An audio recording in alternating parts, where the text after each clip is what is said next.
Yo, check it. I always bragged I would get her when I seen her out in front of the crib, looking like she lost her will to live. All rusty, holes in her shoes. What's good, everybody? What's good? It's your boy, Cardinal, Bud, Crawford, or E.S.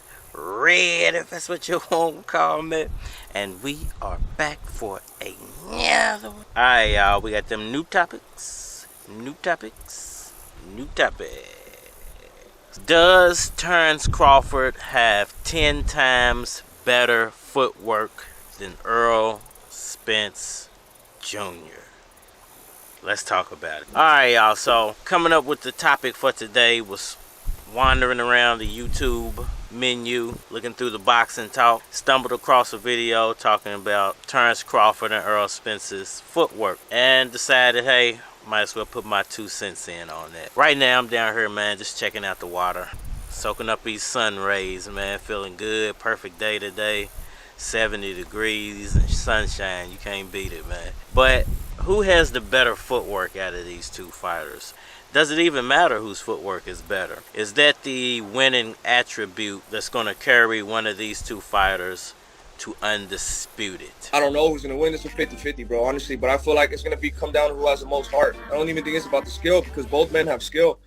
I feel like both of these fighters have impeccable footwork. They just use it in 2 totally different ways. Terence Crawford's more of a speed style fighter. He's going to use footwork to get him from one side of the ring to the other side of the ring and keep you off balance, get to his spots so he can land his combination. Errol Spence Jr., he's more of a power puncher, so he's using footwork and he's working that footwork to establish his jab, to get him to a specific point in the ring so he can throw body shots, damaging body shots.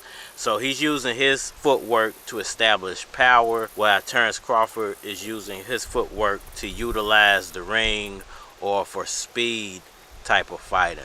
So they both do it in different ways, but they're both professional fighters, so they both have great footwork. I don't understand why anybody would say one of these guys' footwork is better than the other ones, because you really can't even compare the two unless they're doing the same style of fighting. Now, Boots and Terence Crawford's footwork would be some footwork to compare, because they do very similar things. Both of them switch hitters, both of them have good speed.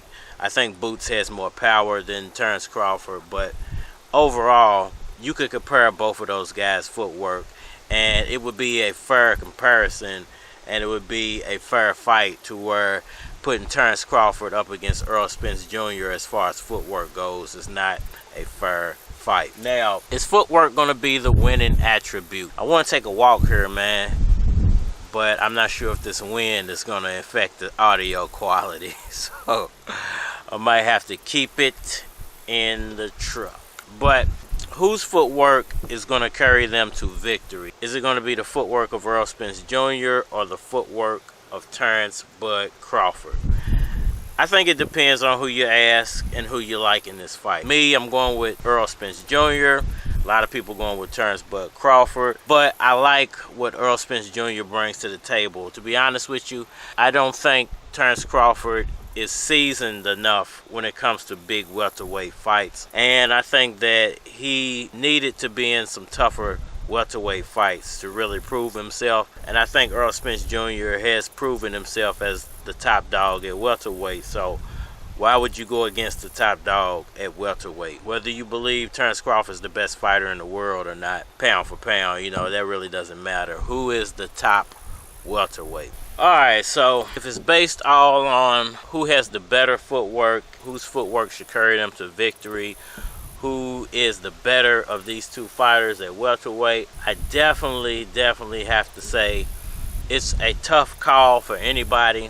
It's really a 50-50 fight, because you don't know what's going to happen when you got the 2 top guys going up against each other. But you can make a call based off of what you've seen out of the past, and I think what we've seen out of the past is a whole lot of the same from Terence Crawford, and a whole lot of challenges being met by Errol Spence Jr. People forget that this guy went through a car window.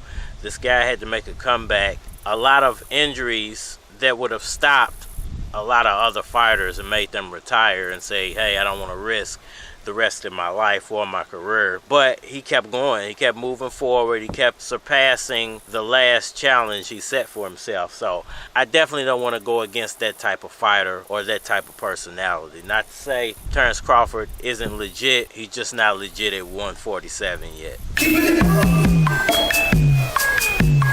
What does Terence Crawford have to do to actually beat Errol Spence Jr.? What would he have to put together? What type of fight? Would it have to be the perfect fight? Can he just keep doing what Bud has always done and beat Errol Spence Jr., or does he need to put up a new style of fighting? Look, I keep saying that the Manny Pacquiao way of fighting is how Bud is going to win. If he can utilize his feet, hands, and angles all at the same time, I don't think there's anything stopping him from winning the fight.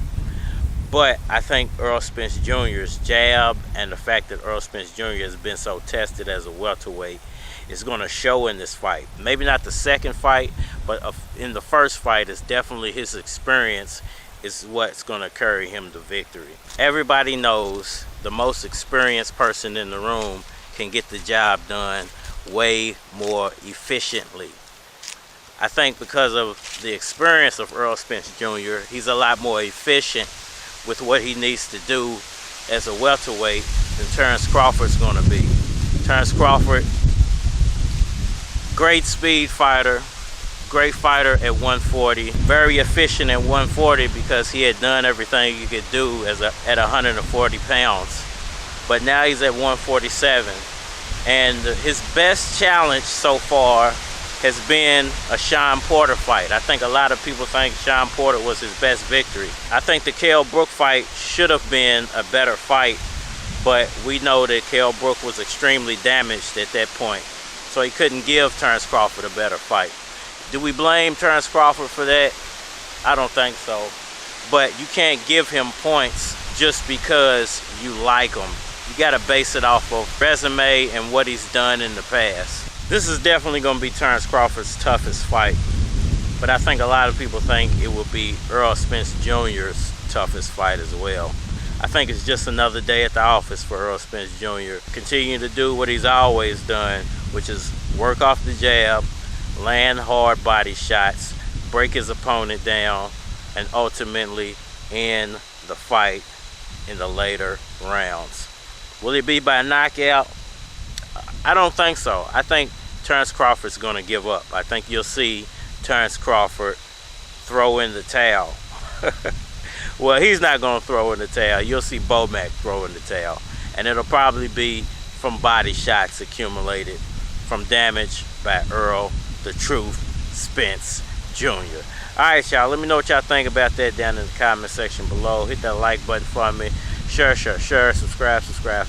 Holler at me on all social media platforms, Facebook, Instagram, YouTube. But you're more than likely to get a response on the tube, so holler at me over there if you want a response. It's your boy, a Cardinal, Bud Crawford, or E.S. Red, if that's what you want to call me. And we are Manny. Said underworld shit. Yeah. And I'm on the go.